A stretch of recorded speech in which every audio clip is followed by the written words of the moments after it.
காலையில எந்திரிச்ச உடனே யார் குளிப்பா? நம்ம நிதானமா குளிச்சுக்கலாமே. 7 நாள்ல 6 நாள் நம்ம வேலைக்கு ஓடுறோம். காலையில ஓடுறோம், ராத்திரி லேட்டா வரோம், ரெஸ்டே இல்லை.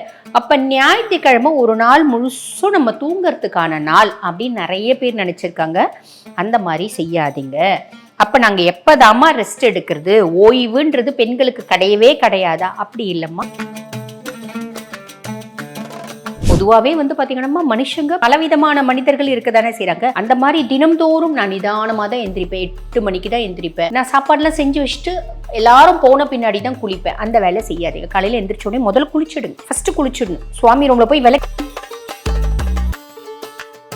நம்ம பிள்ளைங்க இந்த காலகட்டத்தில் பாருங்க, பிள்ளைங்க பெருசா பெற்றவங்க பேச்சை கேட்கறது இல்லை. ஏன்னா இது கலிகாலம். அதாவது இது பாத்தீங்கன்னா தர்மருக்கு வாழும் காலத்திலே, பஞ்சபாண்டவர் வாழும் காலத்திலே பாத்தீங்கன்னா கலிகாலம் எப்படி இருக்கோ அப்படின்னு சொல்லிட்டு காலபுருஷன் சொல்லி இருப்பான். ஒரு பெரிய கிணறு, அந்த பெரிய கிணறுல இருந்து குட்டி குட்டி கிணறுக்கு தண்ணி முண்டு ஊத்துனா அந்த குட்டி குட்டி கிணறு ரெம்பிடுது. அந்த குட்டி குட்டி கிணறுல இருந்து பெரிய கிணறுக்கு தண்ணி முண்டு ஊத்துனா அது பாத்தீங்கன்னா ரொம்பவே மாட்டேங்குது. பெரிய கிணறு எப்பயுமே காலியாவே இருக்குது. அப்படின்னு அந்த பெரிய கிணறு தான் நம்ம.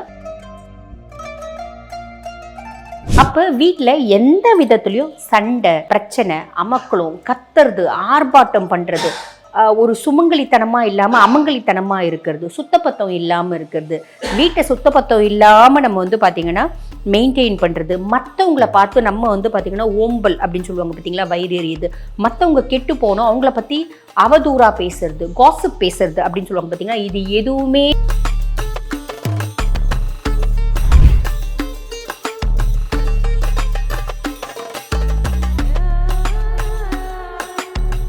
ரியல் ஒன்று ஆன்மீக நேயர்களுக்கு வணக்கம். நான் டாக்டர் தீபா லாலன். இன்னைக்கு நம்ம என்ன டாபிக் பற்றி டிஸ்கஸ் பண்ண போகிறோம் அப்படின்னா, சில விஷயங்கள் பாருங்கள் நம்ம வீட்டில் செய்வோம். அந்த வீட்டில் நம்ம தெரியாமல் செய்வோம், சாதாரணமாக செய்வோம், கோவத்தில் செய்வோம், டென்ஷனில் செய்வோம். ஆனால் அந்த மாதிரி சின்ன சின்ன விஷயங்களே பார்த்திங்கன்னா நம்ம வீட்டில் தாரித்தரியம் அப்படின்னு சொல்கிறாங்க பார்த்தீங்களா, அது வரத்துக்கு ஒரு காரணமாக இருக்கும். அதே மாதிரி பார்த்திங்கன்னா வறுமை அப்படின்ற சொல்கிறாங்க பார்த்தீங்களா, நம்மளுக்கு ஏழ்மை, அது வர்றதுக்கும் பிரதான காரணமாக இருக்கும். அந்த மாதிரி சின்ன சின்ன விஷயங்கள் நம்ம தெரியாமல், தெரியுதுங்க கோவத்தில் கண்ட்ரோல் பண்ண முடியல, என்னாலேயே கட்டுப்படுத்திக்க முடியல, அதனால் நான் செய்கிறேன் அப்படின்ற சில பல விஷயங்களை பற்றி தான் இந்த பதிவில் பார்க்க போகிறோம். அதில் பிரதான விஷயம் என்ன அப்படின்னா, காலையில் எந்திரிச்ச உடனே குளிக்க மாட்டோம். காலையில் எந்திரிச்ச உடனே யார் குளிப்பா? நம்ம நிதானமாக குளிச்சுக்கலாமே. 7 நாள்ல 6 நாள் நம்ம வேலைக்கு ஓடுறோம். காலையில் ஓடுறோம், ராத்திரி லேட்டாக வரோம், ரெஸ்டே இல்லை. அப்போ ஞாயிற்றுக்கிழமை ஒரு நாள் முழுசும் நம்ம தூங்கிறதுக்கான நாள் அப்படின்னு நிறைய பேர் நினச்சிருக்காங்க. அந்த மாதிரி செய்யாதீங்க. அப்போ நாங்கள் எப்போதாம்மா ரெஸ்ட் எடுக்கிறது? ஓய்வுன்றது பெண்களுக்கு கிடையவே கிடையாதா? அப்படி இல்லைம்மா. நான் சொல்கிறத முழுசும் கேட்டுக்கோங்க. அதாவது இப்போ நம்ம 6 நாள் பயங்கரமாக உழைக்கிறோம், 7வது நாள் கண்டிப்பாக நம்ம ஓய்வு எடுக்கணும் அப்படின்னு நினைக்கிறது நியாயம்தான், 100% நியாயம். அப்போ நம்ம என்ன பண்ணலாம்? காலையில் 11 மணிக்கு எந்திரிக்கிறது அப்படின்றத விட நம்ம என்ன பண்ணலாம், நம்ம தினம்தோறும் காலையில் எந்திரிச்சு வேலைக்கு போகும்போது நம்ம என்னென்ன வேலையெல்லாம் செய்வோம். பெண்கள், குடும்ப தலைவர்கள் ஒரு நாளும் உங்களுக்கு ஓய்வுன்றது கிடையாது இல்லைங்களா? அப்போ என்ன பண்ணுவாங்க? காலையில் எழுந்திரிச்சோடனே வாசத்தடிப்பாங்க, கோலம் போடுவாங்க, வீட்டு சுவாமி ரூமில் பூஜை ஏற்றுவாங்க, பூஜை ரூமில் விளக்கேற்றுவாங்க, பூஜை பண்ணுவாங்க, சமையல் செய்வாங்க. அதுக்கப்புறமா பார்த்தீங்கன்னா வேலைக்கு போயிடுவாங்க. இப்போ ஞாயிற்றுக்கிழமையிலையும் அதே வேலை செய்யுங்க. செஞ்சுட்டு சாப்பாடுலாம் செஞ்சு வச்சுட்டு நீங்கள் டிஃபன் சாப்பிட்டுட்டு க்ளீனாக படுத்து தூங்குங்க. மத்தியானம் முடியும் அப்படின்னா காலையில் செய்யறதே மத்தியானத்துக்கும் சேர்த்து வச்சிடுங்க. இல்லை காலையிலேயே எல்லாமே செஞ்சிடுங்க. டிஃபன் செஞ்சிடுங்க. சாம்பார் வைக்கிறீங்க, இப்போ தோசை செய்கிறீங்கன்னா அந்த தோசைக்கான, இட்லி செய்கிறீங்கன்னா இட்லிக்கான சாம்பார், மத்தியான சாம்பார், டிஃபன் சாம்பார் தனியாக, இந்த சாம்பார் தனியாக வைக்கிறத விட நம்ம வேலைக்கு போகும்போது என்ன சிம்பிளாக செஞ்சு போயிடுவோம், அந்த மாதிரி காலையிலே செஞ்சு வச்சுட்டு படுத்து தூங்குங்க. 3 மணிக்கு கூட நீங்கள் எந்திரிச்சு சாப்பிடுங்க. இந்த விஷயம் நீங்கள் கண்டிப்பாக பண்ணுங்கள். நம்ம ஞாயிற்றுக்கிழமை தானே அப்படின்னு சொல்லிட்டு ஞாயிற்றுக்கிழமை 11 மணி வரைக்கும் தூங்குறது, அன்னைக்கு குளிக்காமல் இருக்கிறது. அதே மாதிரி பார்த்தீங்கன்னா முன்னாள் தாம்பத்தியம் கூட இருந்துக்கலாம், காலையில் எந்திரிச்சு நம்ம 11 மணிக்காக குளிச்சுக்கலாம்னு நினைக்கிறது, அந்த வேலை வேண்டாம். ஏன்னா எந்த குடும்பத்துக்காக நீங்கள் இவ்வளோ கஷ்டப்படுறீங்களோ, ஒரு குடும்ப தலைவியும் பார்த்தீங்கன்னா தன்னை விட தன் கணவர் நல்லா இருக்கணும்னு நினைக்கிறாங்க. கணவரை விட்டுறாங்க. கணவனுக்கும் எனக்கும் பெருசாக ஒத்து வரலைங்க. என் குழந்தை தான் என் வாழ்க்கை, என் குழந்தைக்காக தான் நான் வாழ்ந்துட்டே இருக்கேன், என் குழந்தைக்காக தான் நான் சம்பாதிக்கிறேன், என் குழந்தைக்காக தான் கஷ்டப்படுறேன், என் குழந்தை இல்லைன்னா எனக்கு வாழ்க்கை மேலே இன்ட்ரெஸ்டே இல்லை, என் வாழ்க்கையில் பெருசாக எனக்கு எதுவுமே சந்தோஷம் நடக்கலைங்க, என் மூச்சு ஓடிட்டு இருக்கிறதே, நான் சுவாசிச்சுட்டு இருக்கிறதே என் பிள்ளைங்களுக்காக தான், இப்படி நினைக்கிற எத்தனையோ தாய்மார்கள் இருக்க தான் செய்றீங்க இல்லைங்களா? அப்போ இந்த சின்ன விஷயம் நம்ம மேலே ஒரு இம்பேக்டை ஏற்படுத்துறது, நம்மளோட ஒரு சோம்பேறித்தனம் அப்படின்றது நம்ம குழந்தைங்க மேலேயும் இம்பேக்ட் ஏற்படுத்தும். அந்த குடும்பத்தில் பெருசாக நிம்மதி அப்படின்றதுக்காது. இது ஞாயிற்றுக்கிழமை மட்டும் செய்கிறவங்க இருக்காங்க. தினம்தோறும் இந்த மாதிரி நான் வேலைக்கெல்லாம் போகலம்மா, நான் வந்து தினம்தோறுமே இப்படி தான் செய்கிறேன். அந்த மாதிரி குடும்ப தலைவர்களும் எனக்கு தெரியும். நிறைய பேரை நான் பார்த்துருக்கேன். எல்லாரும் செய்கிறாங்க அப்படின்றதுல பொதுவாகவே வந்து பார்த்திங்கன்னா மனுஷங்க பலவிதமான மனிதர்கள் இருக்க தானே செய்கிறாங்க. அந்த மாதிரி தினம்தோறும் நான் நிதானமாக தான் எந்திரிப்பேன். 8 மணிக்கு தான் எந்திரிப்பேன். நான் சாப்பாடெலாம் செஞ்சு வச்சுட்டு எல்லாரும் போன பின்னாடி தான் குளிப்பேன். அந்த வேலை செய்யாதீங்க. காலையில் எந்திரிச்சோடனே முதல்ல குளிச்சுடுங்க. ஃபஸ்ட்டு குளிச்சிடணும். சுவாமி ரூமில் போய் விளக்கேற்றிடும் வெளியே. அதாவது முதல்ல குளிச்சிடுங்க. எந்திரிச்சோடனே நேராக தண்ணி தெளித்து கோலம் போடுங்க, குளிச்சிடுங்க, சுவாமி ரூமில் போய் விளக்கேற்றுங்க, அதுக்கப்புறம் காஃபி கூட குடிங்க. இது நல்லது. முடியல காஃபி குடிங்க, தப்பில்லை. ஆனால் விளக்கேற்றணும். இறை வழிபாடு அப்படின்றது அந்த வீட்டில் கண்டிப்பாக இருக்கணும். இது மொதல் விஷயம். குளிச்சிடணும். ஞாபகம் வச்சுக்கோங்க. அகத்தியர் கூற்றுல அகத்தியர் குளியலை பற்றியே ஒரு பெரிய விஷயம் கொடுத்துருக்காரு. அதாவது நிறைய விஷயங்கள் கொடுத்துருக்காரு, நிறைய ரகசியங்கள் கொடுத்துருக்காரு. இந்த மாதிரி குளிக்கிறீங்க அப்படின்னா இந்தந்த மாதிரி பலன்கள் வரும் அப்படின்னே கொடுத்துருக்காரு. இது இன்னொரு பதிவில் சொல்கிறேன், சரிங்களா? ஆக அது ஒன்று. ரெண்டாவது வந்து பாருங்க, குடும்ப தலைவர்கள் எப்பயுமே வந்து பார்த்திங்கன்னா மகாலட்சுமி வாசத்தோடு இருக்கணும். அது என்னம்மா பண்ணுறது அப்படின்னா ஒன்றும் இல்லைம்மா, நம்ம தலைவாரி இவ்வளோண்டு பூனாலும் வச்சு நம்ம நீட்டாக டீசெண்டாக நம்ம மேலே வந்து பாருங்கள் ஒரு வேர்வை நாத்தம் அதெல்லாம் இல்லாமல் சுத்தபத்தமாக இருக்கணும். கொத்த வார்த்தையில் சொல்லணும்னா சுத்தபத்தமாக இருக்கணும். நான் டெய்லி 5 முழம் பூ வச்சுக்கணுன்ற அவசியம் இல்லை. டெய்லி ஒத்த ரோஜா வச்சுக்கலாம். ஒத்த ரோஜா இல்லைனாலும் நான் தலையை கட்டிக்கலாம். தலையை கட்டி பின்னி அழகாக குங்குமம், மஞ்சள், நெத்தி வெறும் நெத்தியாக இருக்கக்கூடாது, கை வெறும் கையாக இருக்கக்கூடாது, கால் வந்து மெட்டி இல்லாமல் இருக்கக்கூடாது. இது எல்லாமே வந்து குடும்ப தலைவிக்கு அப்படின்னு உரிய ஒரு விஷயங்கள். இது எல்லாத்துக்குமே வந்து பார்த்திங்கன்னா அதீத ஆன்மீக நற்பயன்கள் அப்படின்றது இருக்க தான் செய்யுது. ஆக நம்ம என்ன பண்ணலாம், எப்பயுமே காலையில் எழுந்திரிச்சோடனே குளிச்சுட்டு சுத்தபத்தமாக இருக்கணும் அப்படின்றது ஞாபகம் வச்சுக்கோங்க. இந்த சுத்தபத்தமாக இருக்கணும் அப்படின்றதுல நம்ம அலங்காரம் பண்ணிக்கிறது அப்படின்றதும் நம்மளுக்கு நிறைய நல்லதுமா. பெரிய விஷயம். நம்ம வந்து எப்பயுமே மேக்கப் போட்டுக்கணும், லிப்ஸ்டிக் போட்டுக்கணும் அப்படிலாம் இருக்கணும்னு இல்லை. ஆனால் அப்படிலாம் இருந்தாலும் மகாலட்சுமிக்கு பிடிக்கும். உங்களால் முடிஞ்ச வரைக்கும் நீங்கள் உங்களை எளிமையாக அலங்காரம் அப்படின்றது பண்ணிக்கோங்க. கையில் வளையல் இல்லாமல் கணவனுக்கு உணவு கூட பரிமாறக்கூடாது அப்படின்னு ஒரு சாஸ்திரம் சொல்லுது. புரியுதுங்களா? நம்ம தாலிக்கு மஞ்சள் போடாமல் இருக்கக்கூடாது அப்படின்ற சாஸ்திரமும் சொல்லுது. இந்த மஞ்சளுக்கும் குங்குமத்துக்குமே அப்படின்றது பார்த்திங்கன்னா அதீத ஒரு ஆன்மீக சக்திகள் அப்படின்றது இருக்க தான் செய்யுது.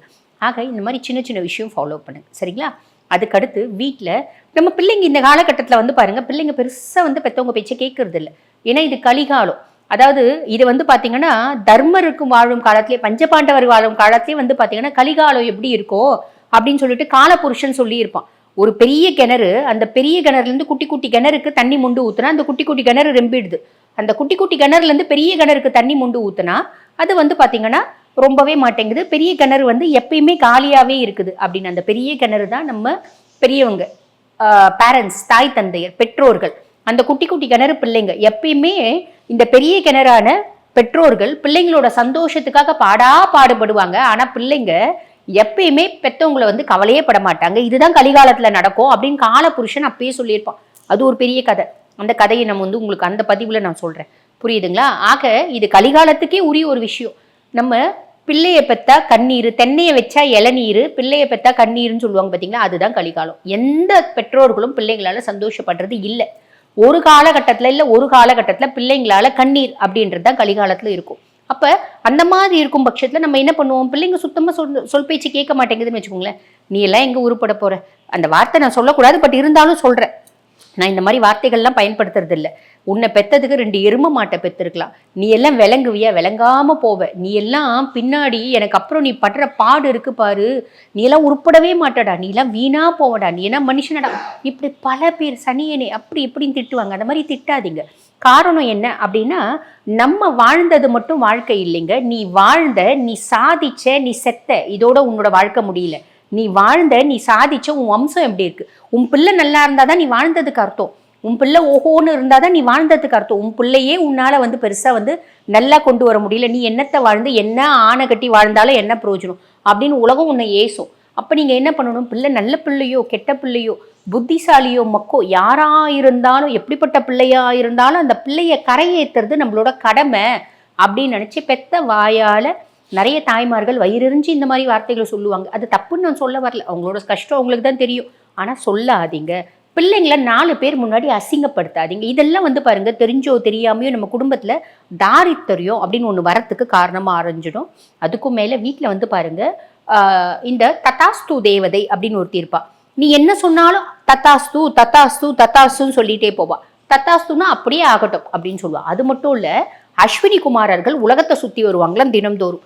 அந்த உலகத்தை சுற்றி வரும்போது நம்ம பேசுகிற ஒவ்வொரு வார்த்தையும் தத்தாசு தத்தாசு, ஒரு செகண்ட் நம்மளை கிராஸ் பண்ணுறாங்கன்னு வச்சுக்கோங்களேன், தத்தாசு தத்தாசுன்னு சொல்லிகிட்டே போவாங்களாம். அப்போ அந்த நேரம் நீ எங்கெல்லாம் உருப்போட போகிற, நீ வீணா போகிறன்னு சொல்லும்போது அவங்க தத்தாசுன்னா உங்கள் பிள்ளை வீணா போகும், வாய்ப்பு ஜாஸ்தி இருக்குது. மனுஷங்க கிடையாது, வீட்டில் இருக்க தத்தாஸ்து தேவதையும் மனுஷி கிடையாது, அவ தேவதை. அதுக்கும் மேலே அஸ்வினி தேவர்கள் உலகத்தை சுற்றி வரும்போது நம்ம இந்த வார்த்தைகள் நம்ம பயன்படுத்துகிறோம் அப்படின்னு வச்சுக்கோங்களேன், நம்ம குழந்தைங்க தான் பாதிப்படைவாங்க.